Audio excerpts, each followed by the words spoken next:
কেমন আছো বন্ধুরা? আজকে আমি আরেকটা নতুন রেসিপি নিয়ে চলে এসেছি। তো আজ বানাবো থোর ভাজা। তো এই থোর কাটাটা আমি আগের একটা ভিডিওতে দেখিয়েছিলাম, তো যারা যারা দেখোনি ওটা আগে গিয়ে দেখো। আর চলো দেখে নিই থোর ভাজা বানাতে আমাদের কি কি লাগে। তো এখানে থোরটা কেটে রাখা আছে, আর নুন আর হলুদ দিয়ে ভিজিয়ে রাখা আছে। এখানে জল ছাড়ে তাই ওটা দিয়ে রাখা আছে, দেখতে পাচ্ছ।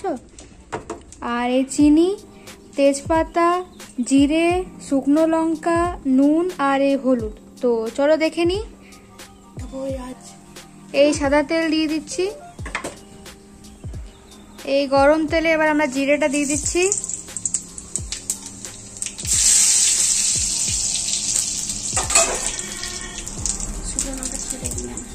আর এই শুকনো লঙ্কাগুলো চিড়ে দিয়ে দিল, আর তেজপাতাও দিচ্ছি আধা ছেড়ে।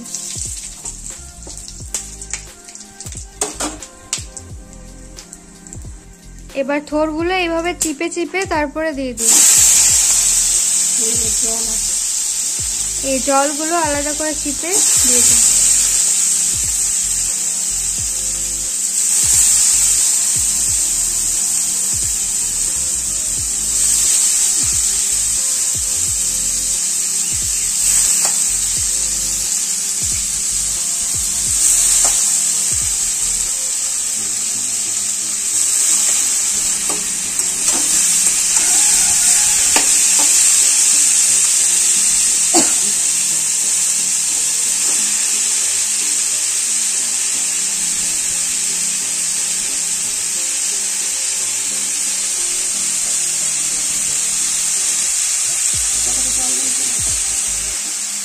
এই দেখো নুন হলুদ দিয়ে ভিজিয়ে রাখা, তারপরে এই জলটা বেরিয়েছে, এটা ফেলে দেব।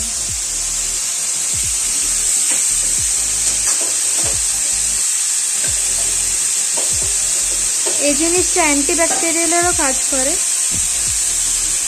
যতক্ষণ এটা ভাজছে ততক্ষণ তোমরা লাইক, শেয়ার, সাবস্ক্রাইব করতে ভুলো না। আর অবশ্যই একটা কমেন্ট করে যাবে কেমন লাগলো রেসিপিটা। আর এই রেসিপিটা অবশ্যই ঘরে ট্রাই করো।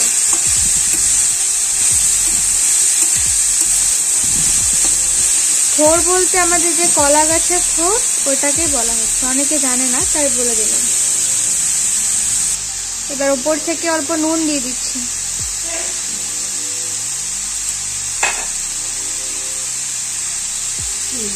আর এই চিনি দিয়ে দিলাম, স্বাদ অনুযায়ী চিনি দিয়ে দিলাম। আর এই থোর খাওয়া খুব ভালো, কারণ থোরে অনেক আয়রন থাকে, সেটি থোরের পক্ষে অনেক ভালো। আর মহিলাদের পক্ষে তো আরো ভালো, আয়রনের কমই হয় অনেকের, তাই। আর উপর থেকে হলুদ গুঁড়ো দিয়ে দিলাম। এবার এটাকে ভালো করে ভেজে নেব।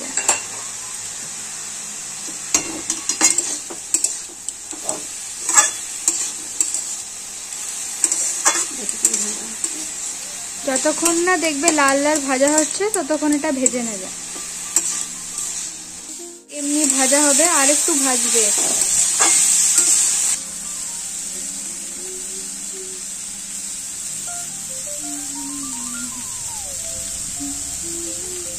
আরো 5-7 মিনিট পর এটা ভাজতে আর কি টাইম লাগে। বন্ধুরা আমাদের থোর ভাজা রেডি। তো এবার আমরা ওটাকে তুলে নেব।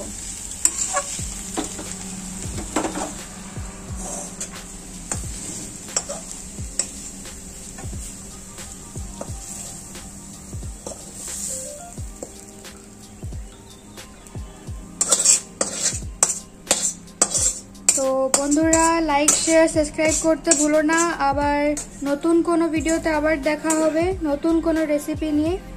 তো স্টে টিউন, বাই বাই।